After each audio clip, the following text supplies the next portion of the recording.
Yes, and welcome to Vasily's Garden. Folks, today we're in my little tomato house. Now, I've got my little bird netting up there. That's the wildlife friendly bird netting with a 4.9mm aperture, the opening, and it creates a little bit of shade from the sun on these plants.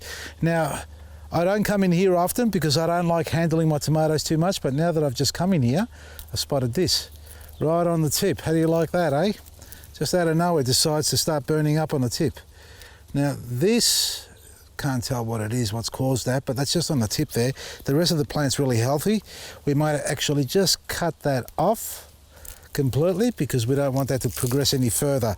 Now, by comparison to Alex, that's his name. I'm confused with Victor, Bill, George. It's Alex from memory. Yes, I've got it right. His tomatoes and the way he grows it, he's meticulous, he's wonderful, and I've been reading all the feedback there, how much you love his garden. And stay tuned because we've got plenty more gardeners like that coming up on our show. Now, by comparison to his tomatoes, my ones are on string. I let them open up a bit more, well, a hell of a lot more than what he does. 3 runners or 3 leaders growing up, and you can see here the string itself. This has grown now and gone up a bit further, and I just wrap it around like this. I don't tie it up or anything. Just do that there like that, and that's done. And that's how I handle it.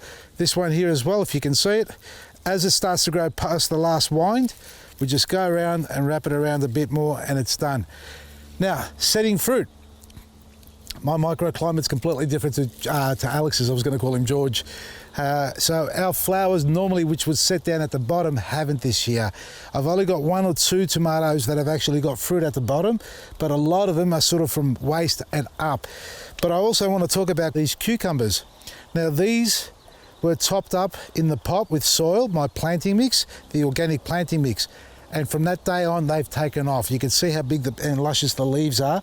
And by comparison to the other ones that are grown outside, similar environment, but without the pot, they're struggling. They're sort of growing along the ground, but not really progressing or giving me large leaves. So these cucumbers, or cucumbers in fact, you can top up the stem, which will actually push out more roots, making the plant stronger. But they're also protected a little bit by these tomatoes.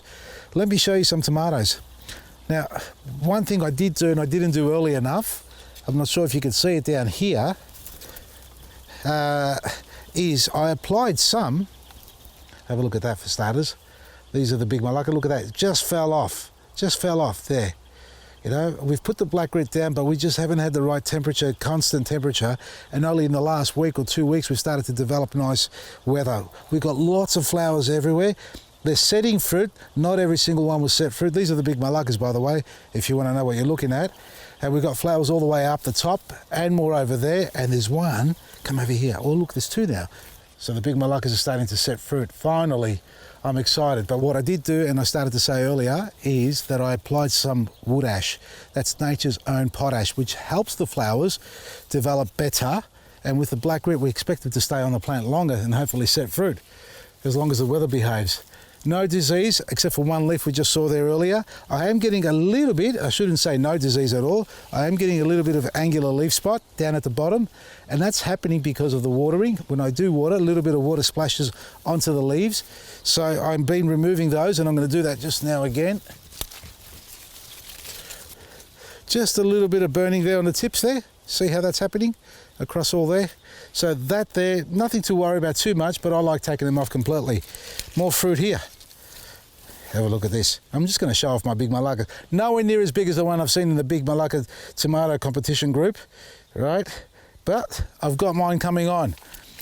Now, I think there's a 1.7 kilo out there. For those who don't know what I'm talking about, we hold a big Malaka tomato competition every year for the biggest tomato in weight, that is, the heaviest tomato in weight, and they win a big prize as well. They get a big hamper of goodies. More tomatoes over here, more angular leaf spot. Oh, bugger me, I should have come in earlier. Also, look at that, it doesn't want to break off. That's so stiff, that one there. About pruning, don't prune when the temperature's too cool. Well, what I mean by that is when it's below 22 degrees.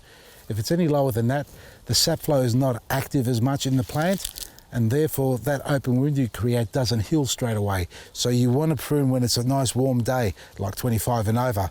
Today we got up to 28, and tomorrow we're heading for 35. Well, in actual fact, when you're watching this, it's going to be 35. So we only filmed it the day before it's gone on live. Come across here, and I want to show you this cluster down here. Have a look at this. A lot of new leaf growth as well, so we've got a lot of magnesium in the soil. That's obviously the black grit. More tomatoes there, there's more over here. So this one's actually doing pretty well. We've got a few tomatoes at the top there as well. They're all small, but they're all coming along.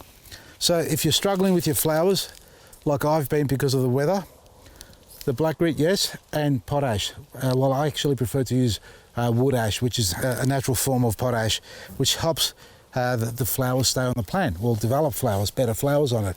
Sorry guys, I'm just looking around for bigger tomatoes. There's more right behind you, but you can't go there now because you're going to break them, so behave. All right, there's more clusters there. So look after your tomato plants. Hopefully you have a wonderful crop, and if you want to get involved in the big MT group, the big tomato competition, the big Malaka tomato, that's what we call it, follow us on Facebook. And it's not just about tomato plants, it's about all sorts of gardens. You know, people share lots of tips and advice. So you've got a lot to learn there and a lot to see as well, and a lot of fun. And if you need anything, obviously check out our website, vasilisgarden.com. And before I forget, the $500 garden hamper is going to be drawn at the end of the month, 31st or the 1st of February. So if you haven't shopped online, you need to get anything, get it now so you can be in the draw. And hopefully you go in the draw to win the actual prize itself. That's vasilisgarden.com, and lots of indoor specials. I just remembered now. Indoor plants have turned up, so if you're watching this as it's been uploaded, head down to the Coburg store. They've got a huge range of indoor plants that are heavily discounted, freshly arrived, and they want to move them out straight away. vasilisgarden.com. That's the last time I'm saying it. From me, Vasili, Maresi. Check out Alex's part 5 tomorrow.